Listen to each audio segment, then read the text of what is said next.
गेल्या 3 दिवस ऑर्किड भाषणकला कार्यशाळेमध्ये आम्ही भाग घेतला।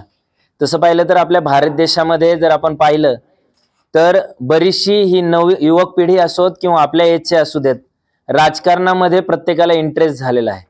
परंतु प्रस्थापित आजकालचे जे आहेत ते माझा मुलगा, माझी सून आणि माझे बाबा किंवा माझे नातलग ह्याच्या पलीकडे नवीन तरुण पिढीला किंवा नवीन नवयुवकांना संधी देताना दिसत नाहीत।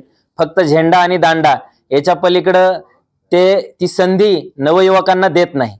परंतु आम्ही ज्यावेळेस राजकारणात काम करतो त्यावेळेस हे अनुभवलं की ज्यावेळेस आपल्याला बोलता येतं आणि बोलणं आल्यानंतर हे प्रस्थापितांच्या मधून कुठेतरी मध्य साधण्याचा प्रयत्न हा प्रत्येक नवयुवक म्हणा किंवा राजकारणामध्ये ज्याला जाण्याची इच्छा आहे तो म्हणा तो साधू शकतो।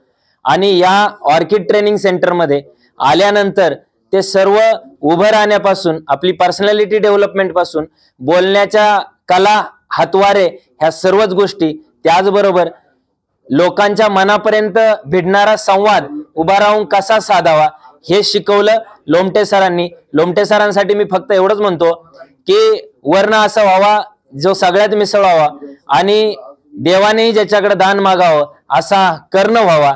असे भाषण कलेतील एक कर्ण रूपी गुरु आम्हाला भेटले की ज्यांनी छोट्या छोट्या गोष्टीपासून उभं राहण्यापासून सर्वच गोष्टी समाजामध्ये वावरताना किंवा राजकीय जीवनात वावरताना कशा प्रभावीपणे मांडावे हे शिकवलं। धन्यवाद।